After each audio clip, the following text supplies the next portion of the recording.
SicEm365 Radio. It's time for our weekly segment with Sam Bradshaw of SicEm365.com. Sam Bradshaw this week on Thursday. Normally, as I mentioned, will be Fridays. He's traveling. He joins us SicEm365 Radio and 365 Sports. Okay, Sam, you have done a lot of things from breaking down eyeballs and TV and all that for schools, but now we get games. How are you just excited about there's an actual football game where you could start to have evidence? Thanks for having me on, and I am so excited football's back. I'm looking forward to seeing a couple Big 12 teams on TV tonight, but I'm most of all looking forward to seeing what the Bears got this season, just with a lot of new faces on the back end on defense and a lot of new faces outside at the skill positions on offense, but a lot to look forward to in the trenches. All right, so let's discuss Albany first and what Coach Gattuso, he's a guy that, of course, had a great run at Duquesne. He's now in the early tenure of what he's doing at Albany. They've played Syracuse, they've played Pittsburgh, now they're playing Baylor. If you were to say what is their strength, if they had one, what would it be? I would say that they've got a really good passing offense structurally. The way they run their offense, they do a really good job scheming up the pass, and I think they're a very sound defensive team. I think they've run into a little problem with the Jimmies and the Joes over the last couple seasons, but this is a program where a lot of those kind of schemes and a lot of this coaching staff took them to their first ever FCS playoff win back in 2019. And it's a good coaching staff. I mean, offensively, they've had a lot of success. Defensively, Gattuso was a defensive line coach for both Pitt and Maryland. He was actually at Pitt with working as a D-line coach under both Paul Rhodes and also a friend of the show, Phil Bennett. Definitely more of a quarters scheme with four-down look defensively, which is going to be a bit of a throwback to what Baylor was running mid-decade and what a lot of teams in the Big 12 are running for that matter. So it's going to be an interesting matchup. They tend to go small in their personnel in order to get more speed on the field, and they'll take some chances in coverage as a result. Sam, what do you think we will see from Baylor at the skill positions this week? Especially, I mean, they're not going to try to show much against Albany before they have BYU. So what do you expect we'll see? I expect we'll see them lean heavily on the run just to keep things off of film. I mean, BYU's defensive staff knows Grimes. They know generally what he wants to do based on what kind of personnel he has. I mean, he was in Provo for however long he happened to be there, several years. So, I mean, they're going to have a good idea of what's coming. But the thing is, I just want to see how the individual players step up. I want to see a receiver kind of take the job of being that number one guy and really step in. I want to see those running backs run hard and make good cuts, good vision, and get downhill. And defensively, I'm really hoping to see what we can identify on the back end of the defense. How are the new faces that are replacing Kalen Barnes, that are replacing JT Woods, that are replacing Jalen Petrie? How are they going to step in and do a good job of really allowing Baylor to stay on a Big 12 title track? Sam, I know we're not going to see the full meal deal in week number one, but how do you anticipate this offense changing with Blake Shapen now leading the charge, the offensive line returning en masse, and as you said, questions at the skill spots, but it's going to be a different look, it feels like. In what ways do you think that will be? I think you'll have a little bit more of a drop-back passing game because Shapen has a greater command of it than Bohannon did, at least from the starts that they had last season. And I think that you're going to have a little bit less of the quarterback run game. Shapen can still run it a little bit the way that you saw guys like Nick Florence or Charlie Brewer run it for Baylor at times. But you also noticed that Brewer got hurt repeatedly, and Shapen actually got hurt running the ball against Oklahoma State in the Big 12 title game.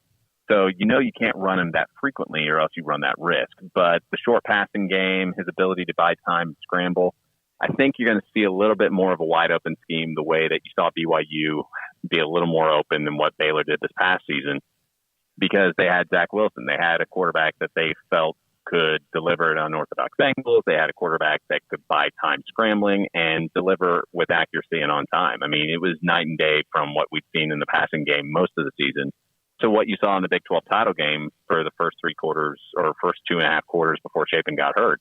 where the ball was getting out of his hands, it was coming out accurately, and it was putting a really good Oklahoma State defense through their faces. Sam, you mentioned the back end of the defense. They have an amazing front, at least it should be, based on who's back, and not just the experience, but the players and talent. The linebackers are deep.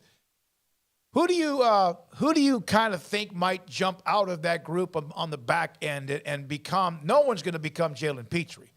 No one probably is J.T. Woods, but maybe somebody who becomes their number one playmaker, if not Al Walcott. Well, I think Al Walcott's certainly a candidate moving to that star position because you have a guy that started for him at corner, which gives you a lot of coverage flexibility there, but is also physical enough to mix it up on blitzes and defend against the run. But also Devin Neal, who's seeing time both at star and at safety, because I think there may have been an injury with Walcott, and he's probably coming back. I'm not entirely sure on the exact details there, but those two guys would be the initial ones I'd look at. Neal is just a freak, absolute freak of nature physically. Can play safety really well, can play star really well. And then Mark Milton at corner should be an interesting one to see them step into the starting role, along with Lorando Jackson, who moved from star to corner. I mean, all four of those guys are guys that I'm really looking at. I mean, Christian Morgan's going to be a reliable starter at that boundary safety position, coming in for another year as a starter. I mean, you've got speed and you've got talent across the board, but, Neal and Walcott would be the initial ones I'd look for. Sam Bradshaw, S11 with us, SicEm365 Radio Football Analyst. Sam, is there a way to get a 5 tight end set out on the field? There's a way.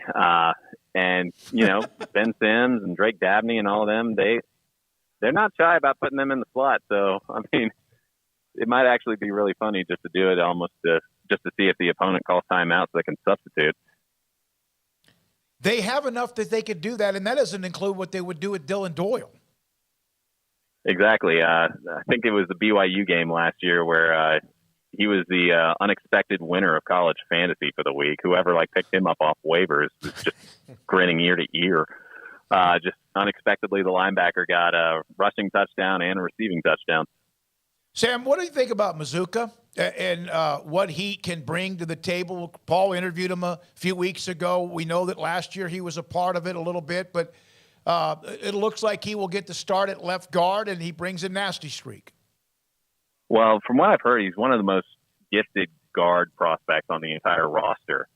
And anytime you have somebody with that much potential NFL upside, if the light comes on, you've really got something. And I'm looking forward to seeing what he does, but I'm also looking forward just to seeing what the depth does in general, because the guys that they've got coming up in the pipeline are athletically superior across the board to a lot of what we've seen at Baylor over the last couple decades, just from can this guy play in the NFL if the light comes on standpoint. They're definitely gambling that they can develop some high upside guys that may not have the best film in some of these cases. And, Maskua is one of those guys that you look at him, that, hey, if he can play half as good as he looks getting off the bus, he's going to have a chance to stick in the NFL. That's that kind of guy. So being able to have a guy like that, that's huge. One more thing, and it's not about so much on the field, but you wrote numerous columns with graphics and data and all of that on the TVs and eyeballs and conferences and so much more. And people nationally recognized how good it was. It wasn't biased. It was you giving facts. How much fun did you have? I was very tedious, I'm sure, but just kind of going through all that the last 3 to 4 months. It was fun. And it was fun to finally kind of pay off what I had started working on actually a few years ago. Back in 2016, I was about to do a series like that. And then the site moved platforms, so it never got published. And then the next year they hired rules. So people were wondering more about what are we going to run instead of television numbers. And it just kind of kept getting pushed to the back.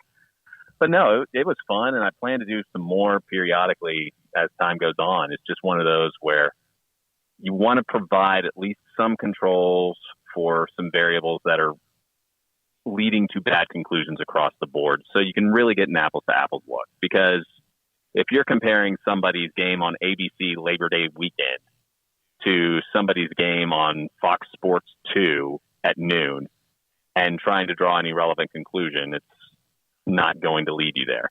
So just trying to find new ways to bring in fair but realistic considerations for the variables that skew these analyses all the time. You do a good job with it. Thank you, Sam. Look forward to the weekly segment. Sam Bradshaw with us, SicEm365